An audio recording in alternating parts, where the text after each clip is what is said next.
Kaixo, arratsaldeon, mila esker, Madalen Iriarte, gurekin Gipuzkoa Gaurreko jarraitzaileekin elkarrizketa hau emateagatik.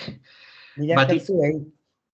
Hori da, batipat, hain gertu dakaula ja maiatzak 28 hain, alderdi guztientzako hain garrantzitsua izango dan eguna, ez? Bai, Gipuzkoako etorkizuna pixkat erabakikoen eguna. Pixkat, en esta entrevista de Gipuzkoa Gaur vamos a unir dos aspectos de Madalen Iriarte. Por un lado, el aspecto más político, un análisis rápido de lo que sería la situación política en Guipúzcoa, y otro aspecto que va a ser un poco más conocer más a la Madalen Iriarte personal, ¿no? Su ideología, su motivación en el mundo de la política, referentes, etcétera. Al igual que hemos hecho con el resto de candidatos a ser diputado general en Guipúzcoa, va a ser, el mismo planning de preguntas, y la primera parte la vamos a hacer en castellano y luego vamos a pasar al euskera ya a la segunda parte, que sería ya el ámbito más personal. Arratsaldeon, Madalen, eta eskerrik asko berriro. Arratsaldeon, eta eskerrik asko berriro zuei ere. Arratsaldeon, pixkat, vamos a dar 4 pinceladas un poco de quién es Madalen Iriarte Okiñena. Nacida en Donosti el año 1963, periodista, una cara reconocida a nivel de Euskadi, sobre todo en sus años al frente de diferentes programas de actualidad de la ETV, y da el salto a la política de la mano de Bildu, y hasta hace, si no me equivoco, hasta hace esta semana o la semana pasada, portavoz del grupo parlamentario de Bildu en el Parlamento Vasco. Hasta esta semana, sí. Eso es, correcto. Creo que te acabas de despedir para afrontar ya el reto de ser candidata a la Diputación de Guipúzcoa. Vale, vamos a comenzar rápidamente con la tanda de preguntas, digamos, de la situación política. Estoy preguntando, la primera pregunta depende de quién está en el gobierno o en la oposición, el enfoque es diferente. En tu caso, define en pocas palabras, o lo más breve que puedas, ¿cómo has visto la labor en este caso, de gobierno del PNV y del PSE? ¿Cómo lo habéis visto los de Bildu desde la oposición? Es decir, la última legislatura, los últimos 4 años, ¿cuál es el análisis que hace de la labor que ha hecho el gobierno en Guipúzcoa? El gobierno formado por PNV y el PSE. Pues ciertamente nos ha parecido que ha sido un gobierno con falta de ambición. Un gobierno que no responde a las nuevas preguntas que la política nos está poniendo en el siglo XXI. Creo que ha llegado el momento de hacer política en el siglo XXI como corresponde a este siglo, y dando respuesta a las preguntas actuales, y dando respuesta y anticipándonos a los retos actuales. Creo que la anticipación en política es muy importante porque nos permite avanzar hacia las soluciones que tenemos ante los retos que tenemos que dar, ¿no? Y en este sentido me ha parecido que ha tenido falta de ambición, y pues prueba de ello es la propuesta de presupuestos que le hicimos a este gobierno de 64 millones, de los cuales únicamente nos aceptaron 7, y esos 64 millones estaban destinados a mejorar los cuidados, a mejorar la situación industrial, a una fiscalidad más justa y más progresiva. Creo que estos son 3 aspectos en los que tenemos grandes retos, que además se nos juntan con el gran reto de dar respuesta a la crisis climática, y pues no pudo ser. Y pues creo que hubiésemos mejorado mucho la vida de las personas de haberlo podido acordar. Y ahora ya desde vuestro punto de vista, labor de oposición de Bildu durante 4 años en esta legislatura que estamos a punto de terminar, ¿cómo definirías, es decir, la labor que habéis hecho, que vuestro partido ha hecho desde la oposición, ¿cómo lo definirías en estos últimos 4 años?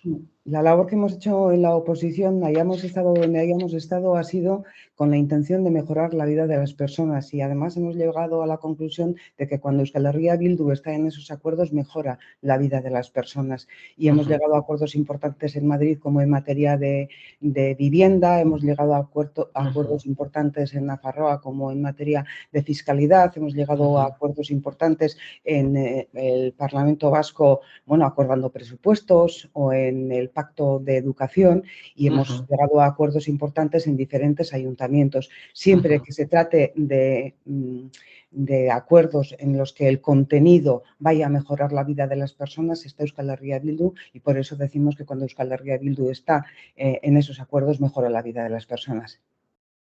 Efectivamente. Vamos con la siguiente cuestión, y es una cuestión ya, te voy a pedir un poco que te pongas a mirar al territorio guipuzcoano, a la sociedad guipuzcoana. Llevamos desde el 2020, diría yo, bueno, todos metidos parece en una noria, ¿no? Primero viene el COVID, con todo lo que acarreó el COVID, luego viene una guerra, luego viene todos los problemas de la inflación, de llenar la cesta de la compra, el problema de las hipotecas. Acaban de salir datos también de la baja natalidad, ¿no? En toda Europa, diría yo, en España, y tampoco nos libramos en Euskadi ni en Guipúzcoa, que estamos dando datos de mínimos históricos. Entonces, te voy a hacer dos preguntas desde los dos lados de la moneda, es decir, ¿qué es lo que ves de Guipúzcoa, el punto fuerte de Guipúzcoa, de los guipuzcoanos, de cara a este momento histórico que estamos viviendo? ¿Cuál es la fortaleza más importante que te parece que tenemos los guipuzcoanos? Eso, primera pregunta es esa. Sí, bueno, pues yo creo que Guipúzcoa ha tenido siempre una gran capacidad de trabajar en común, está acostumbrada a hacerlo, tiene una gran inteligencia que ha sabido llevar a cabo proyectos diferentes en situaciones diferentes y en tiempos de la historia que no eran fáciles. Tenemos una economía social muy potente con unas cooperativas que son referente en el mundo, y creo que en ese sentido es un territorio en donde estamos acostumbradas a trabajar en común, y en ese sentido creo que para los grandes retos que tenemos ante nosotros, que innegablemente nos van a llevar a trabajar en común y a tener liderazgos compartidos, tienen unas fortalezas en este sentido muy importantes, Guipúzcoa. Y la siguiente pregunta, que iba unida a esta: si tuvieras que definir cuál es la mayor, es decir, si tuvieras que definir el punto débil o la mayor preocupación que ve Madalen Iriarte como sociedad a Guipúzcoa en estos tiempos, ¿qué es lo que más urge mejorar? ¿Qué es aquello en que lo que estamos igual más necesitados de mejora, o los puntos débiles que encuentras hoy en Guipúzcoa? Bueno, tú has mencionado antes algunas cuestiones en las que los ciudadanos y las ciudadanas estamos inmersos, ¿no? Yo creo que nuestra vulnerabilidad se ha ampliado. Nunca tantas personas no han sabido qué va a ser de su futuro o a qué se van a poder agarrar para construir ese futuro, ¿no? Ven que la cesta de la compra sube, ven que llaman a Osakidetza y para conseguir una cita pues tardan un día, 2 días, 3 días, muchos días, ven que sus hijos e hijas no se pueden emancipar. Entonces yo creo que en ese sentido la vulnerabilidad se ha ampliado. Hablabas de la demografía. Hoy mismo, cuando se ha sabido ese dato de demografía, hemos podido saber que 1 de cada 7 niños que se ha matriculado en un aula de 2 años está en una situación de vulnerabilidad, es decir, el 15% de los niños guipuzcoanos van a tener una experiencia vital vulnerable. Y yo creo que son cosas que tenemos que anticiparnos, tenemos que ver cuáles son los escenarios que se nos están avecinando y tenemos que trabajar con anticipación. Un ejemplo muy claro es la crisis climática. Sabíamos que la crisis climática cada vez nos iba a poner ante una situación más complicada. Lo sabíamos hace muchos años y ha llegado un momento en el que tenemos que hacer una transición casi en marcha. Creo que en ese sentido la anticipación en política es importante porque nos permite, para empezar, acordar en diferentes agentes políticos, sociales, con la inteligencia del territorio, y yo creo que esto en adelante va a ser muy importante. Decía antes que las formas de hacer política tienen que cambiar en el siglo XXI, y yo estoy convencida de que la política la vamos a tener que hacer cooperando los agentes políticos, sociales, la inteligencia del país, la academia del país y desde luego poniendo en el centro a la ciudadanía. Hay transiciones que no vamos a poder llevar a cabo si la ciudadanía, si la gente no es protagonista de esas transiciones. Y esto nos apela a construir una nueva institucionalización del país en la que todos tengamos mayor protagonismo y es una institucionalización distinta a la que hemos conocido hasta ahora. Para acabar con el apartado de política, digamos, ya estáis todos los partidos políticos con, bueno, pues terminando, ya habéis hecho público el programa electoral o los compromisos que cogéis con la sociedad guipuzcoana de cara, sobre todo, a los siguientes 4 años.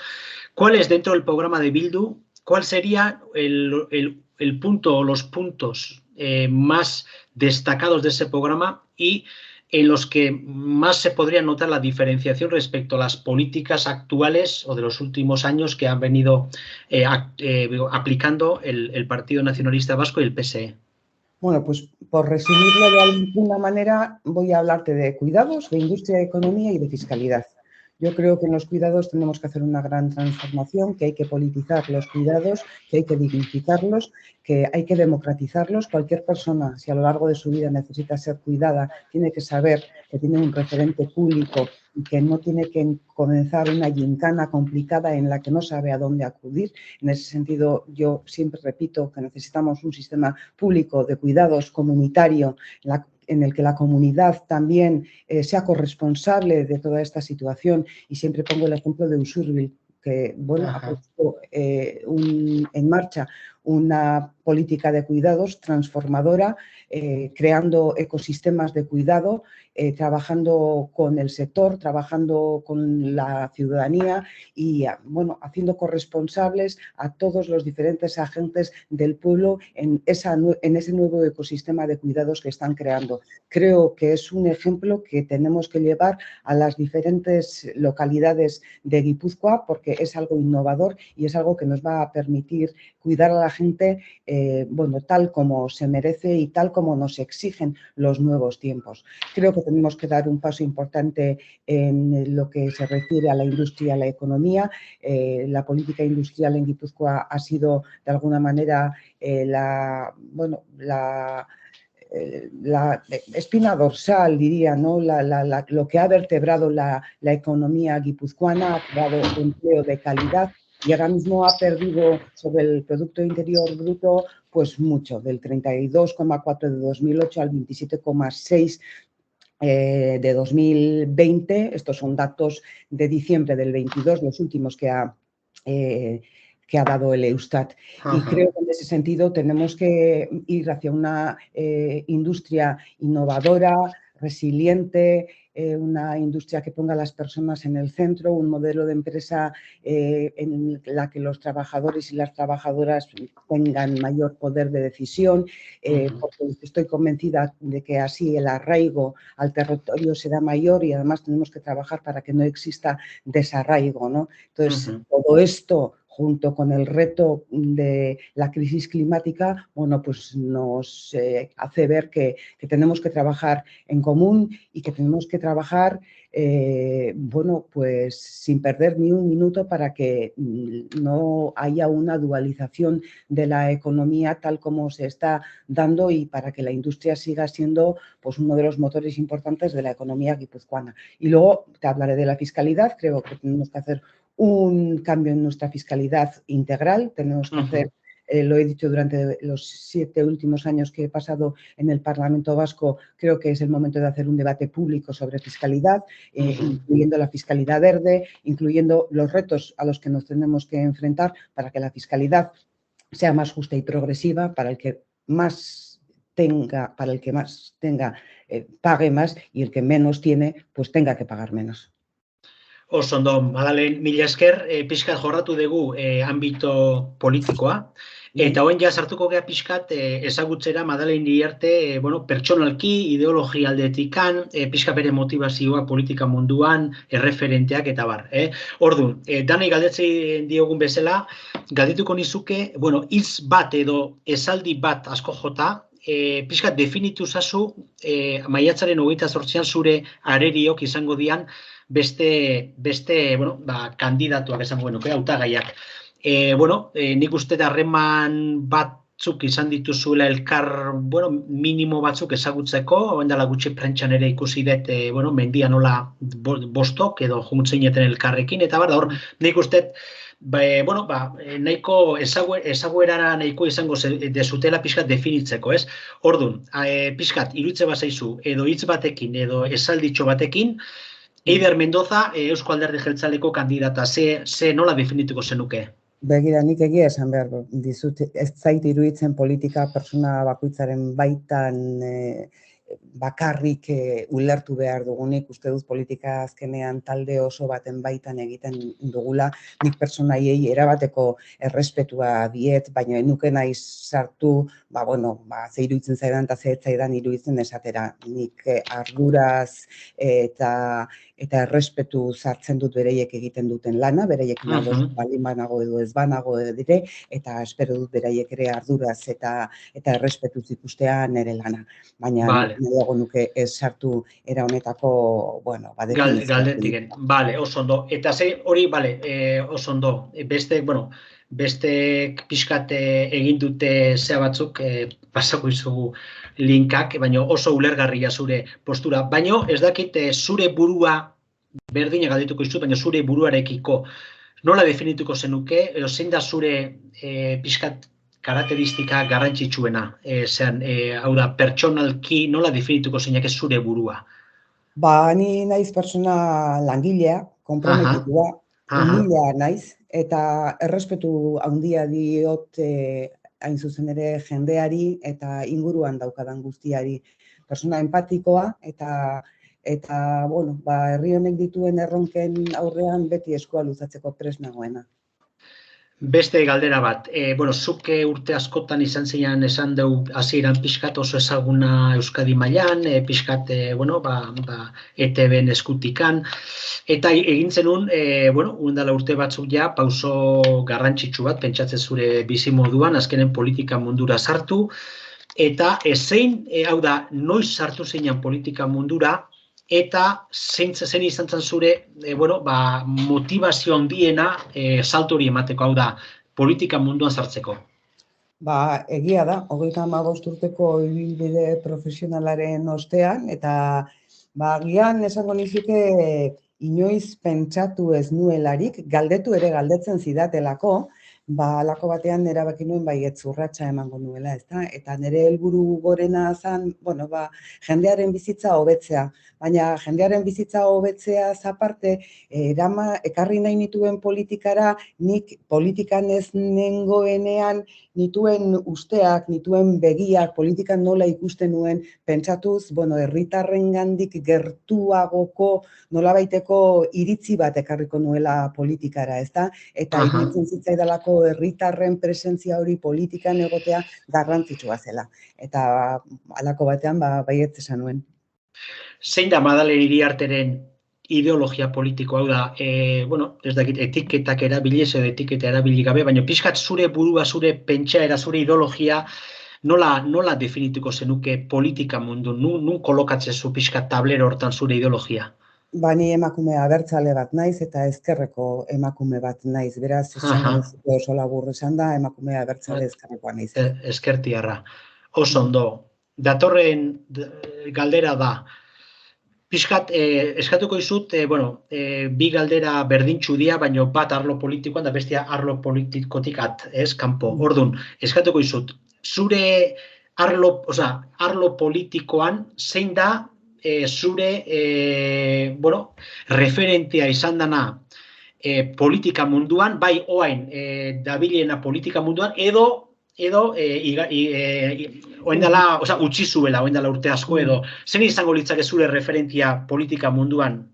Egia esan, ni ez naiz oso mitomana eta batez ere nik sinisten dut asko jendearengan, asko interesatzen zait jendeak zer esaten duen, ez da, ze politika egin behar balin badugu jendearen bizitza hobetzeko interesatzen zait jendeak zer esaten duen, ze arazo dituen, ze kezka dituen, ze ilusio dituen jakitea. Uste dut politika egin behar dugula jendearen bizitza hobetzeko, jendeak bizitza proiektuak egin ahal izateko eta jendea zoriontsu bizitzeko, ez da? Eta lehen esan dizudan bezala, iruditzen zait momentu honetan jendeak egon behar duela politikan zentroan eta izan behar duela protagonista, besteak beste dauzkagun, aurrez aurre dauzkagun trantsizio horien aurrean jendearekin batera ez palin badegu egiten, kostata egingo ditugulako transizio horiek. Beraz, nik jendearengan sinisten dut, herritarrengan sinisten dut, eta asko ikasten dut herritarrengan egunero.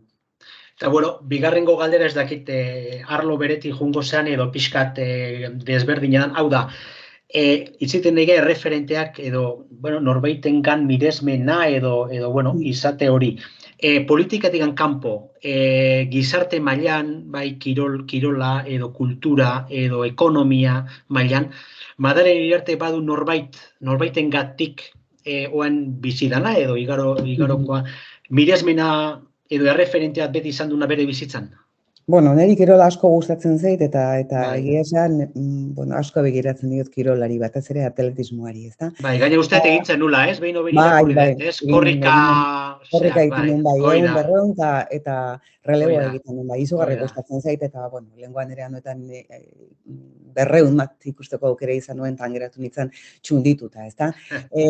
Bestalde batetik iruditzen zait, bueno, politikatik kanpo dagoen hainbeste jende kirizkigula hainbeste bide, ezta?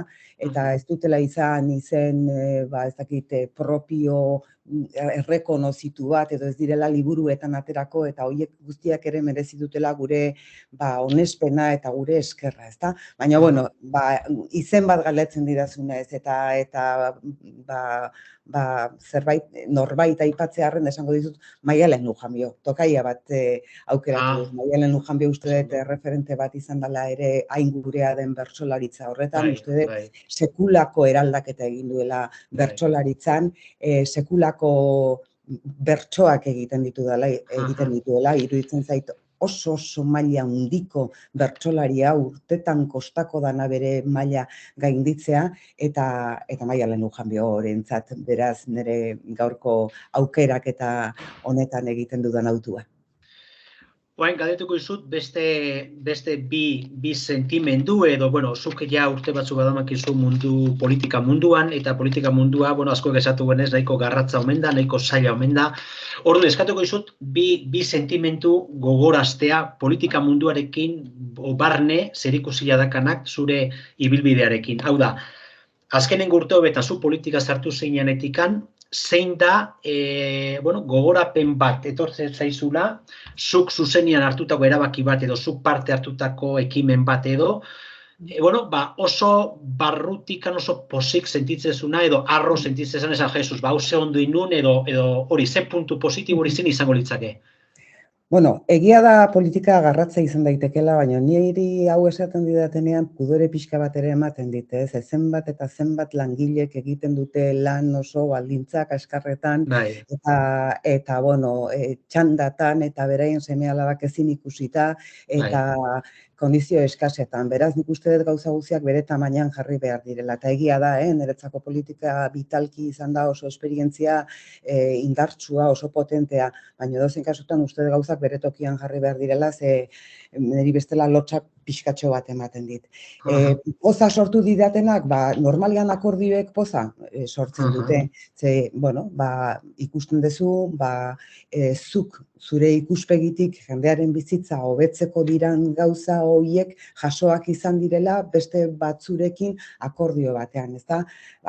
Aipatzekotan aipatuko nituzke estatus berrirako oinarri eta printzipioen inguruan adostu genuena, edo hezkuntza ituneko akordio ere aipatuko nizuke, edo niretzako pozgarria ere izan zen aurrekontuak adostu genituenean iruditu zitzaidalako, adibidez ikerketa eta garapenean ez sekulako urratsa eman genuela 12ko igoerarekin aurrekontuarekiko, ez barne produktu gordinarekiko, baina 150 milioi oraindik ere ikerketa eta garapenean hainbeste urrats eman behar ditugunean, iruditu zitzaidan zaizkidan horiek akordio garrantzitsuak, importanteak zirela eta danak lagunduko zutela jendearen bizitza hobetzen. Horiek nik parte hartu dudanak, iruditzen zait Madriden akordatu dugun etxe bizitza legeak sekulako garrantzia daukala, ze momentu honetan etxe bizitza milaka personentzako da arazo bat, ezta? Eta badakigu hau ez dela izango, dana konponduko duena, baina uste dut urrats garrantzitsua izango dela, alkilerrak topatzeko eta batez ere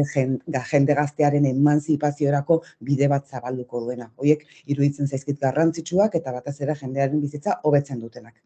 Buelta emango jo, eta justu kontrako hau da, zuk politikan damakizun urteetan, ezaiguzu mesedez, momentu bat, ze sentimendu etortzen zaizun, akats bat, frustrazio bat, pixka momentu txar bat pasazuna politika mundun, dezan ez, ze oroitzapen txarrak etortzen zaizkiten hori, edo akats bat inulako, edo gaizki erabaki nulako, edo ez dakit, zerbait pixka guatzen zena, momentu bat, ez dakatela oso rekuerdo ona, oso gogorapen onak. Ulertzen dizut, pixka bat akordioak egiten direnean poza sentitzen duzu, eta akordioak erdiesten ez direnean, edo erdibidean geratzen direnean, pena hartzen duzu, ez? Eta pentsatzen duzu, zuk eman dituzun, edo proposatu dituzun gauza horiek guztiak jendearen bizitza hobetzeko, ez direla aurrera atera. Dena den hau ere bizitzako arlo guztietan gertatzen da, batzutan akordioak daude, beste batzutan ez daude, batzutan lortzen ditugu gauza batzuk nahi genuen bezala, eta beste batzutan ez. Egia esan ez dut izan frustrazioa hundirik, baina era berean ezin dizut ukatu, onelako gauza bat erdiesten ez denean, pena hartzen dela, eta esaten dezula, aukera egon zitekeen, baina ez duten nahi izan, edo ez dugu lortu, ezta? Bale, azkenengo galdera sartu geha, 4 galdera motx gehatzen zaizkit. Lehenengoa, liburu bat, ez dakit liburu bat irakurtzen ari zeana, edo endala gutxi irakurri ezuna, edo pixkat ze irakurtzen du Madeleine Iriartek? Nik irakurtzen dut euskal literatura asko, eta irakurtzen dut, eta oso fana naiz, beira, hau esan behar nizun agian lehen, eta aztu intzait, baina oso fana naiz Murakamirena. Murakamin kaleratu du apirilaren 12an bere azken liburua, baina hitz eman behar dizut oraindik ez dudala erosi ere egin, besteak beste, momentu honetan ez daukadalako denbora askorik, ez da? Irakurri nuen bere azkena izan zen primera persona del singular, niri izugarri gustatzen zait, badakizu, Murakamik dauzka oso aldekoak edo bat ere gustatzen zaienak. Eta ni naiz oso gustokoa duen horietako bat, asko gustatzen zait, bere obra guztia irakurri dut, eta hortxe daukat zai liburu berria ere. Zuk oso lotute ontzean telebista munduarekin, badakigu telebista, eta nik esango nuke komunikazio mundu ikeragarri aldatu dela joan daneko urteetan, internet dala, eta bar. Madeleine Iriarte pixkat beste puntu, liburutaz hitzein dugu, pelikula edo serieak, pixkat gaur egun plataforma horiek Euskal Herriko etxeetan desartu dira. Aizea, saletua ze, aizea serien bat ikusten, pelikula bat hori, nola ematen dezu hori? Ingo izut hausnarketa txiki bat, egin didazun planteamendu honekin, besteak beste, hainbeste aldatu dalako gure komunikazio esparrua, ez da, euskal kulturatik eta euskeratik arduratzen nauelako. Gure gazteek ez dituzte ohiko komunikabideak kontsumitzen, eta normalean, smartphone bat daukate eskuan, eta smartphonetik bizi dira, ez da. Eta arazoa hori balitzake gaitze herri, arazoa da komunikabide plataforma berri horietan euskararak dakan presentzi gutxi, ez? Hori esan nahi nizunez, eta niretzako, ni arduratzen daun kontu bat da, nola kokatuko dugun eta nola transmitituko diegun gazte hauei gure kultura eta gure hizkuntza, ezta? Eta, horrek arduratzen dago. Baina hori, aipatu didazun hori aipatuta. Egia esan serieak ez ditut asko ikusten, ez naiz oso serie zalea, denbora askorik ere ez daukat eta gehiago eramaten dut irakurtzen lehen esan duzudan bezala. Bai ikusi dut, Irati, azkeneko bolara honetan, eta asko gustatu zitzaidala esan behar dizut. Eta bueno, oso ondo eginda dagoen pelikula bat dala, eta gainera ohituta egonik, era honetako produkzioak ikusten ditugunean, sekulako superprodukzioak ikustera, uste dut oso ondo asmatua eta oso ondo egina dagoela, hizkuntzaren erabilera ere oso berezia eta oso ondo asmatua dagoela, eta asko gustatu zitzaidan pelikula bat izan zen. Oso ondo. Algo zen azkenengo bi galderakin. Madalen Iriartek egun libreak, hau da, agenda zeharo libre dakan egun horietan, ez dakazu inongo, ekimen politikorik, inongo konpromisorik, zer da gehien gustatzen zaizuna egun libre horietan egitea? Normalen, hau da, kirola, lagunekin egon paseatu, zein da lehen da bizi egiten dezun, gogoko dezun aktivitate hori? Kirola lagunekin egon eta familiakin egon. Neri asko gustatzen zait korrika egitera joatea. Lasai, etzazu pentsa, lasai gustora joaten naiz, eta egiten dut tartetxo bat, nik velozidadea egiten nuan, beraz, distantzia luzeak ez pentsa asko gustatzen zaizkitenik, baina 30, 20 minutu ateratzea, horrek asko relajatzen dauta, asko gustatzen zait, gero gustatzen zait familiarekin egotea, nik 5 seme dauzkat, eta oraindik ere gazteenek, uste behar dutela danek, ezta? Nik uste danok beti behar degula gurasoen, muxu bat, besarkada bat besterik ez balin bada, ezta?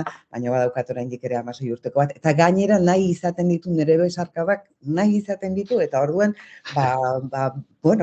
oso gauza eskergarria da 16 urteko mutilak amaren besarkada nahi izatea, eta hori izugarri eskertzen diot.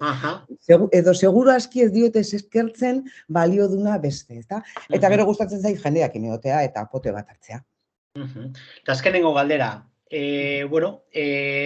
zu, kokatzen zaitugu pixkat, Donosti inguruan, azkenen Donosti arrazea, deitu balizuke lagun ezagun batek, bai Madril, Barcelona, Valentzitikan, asteburu bat Gipuzkoara etorri behar dula, zuk pixkat alde batera utziz, eta gaina Donostiara izan da, zure inguru hori, hau da Donosti izango genuke Donosti aparte utziz, Gipuzkoak zein gomendio emango zenioke lagun horrei edo ezagun horrei esatea dizu, 2 egun, 3 egun, astebete basatoz, ez jun, hau edo hau ikusi gabe, Gipuzkoan, hau da, ze puntu dazkazu Gipuzkoan pixkat Donostitik aparte edo norbea, jaioterritik aparte, beti atentzio dituzunak edo oso leku berezik zuretzako?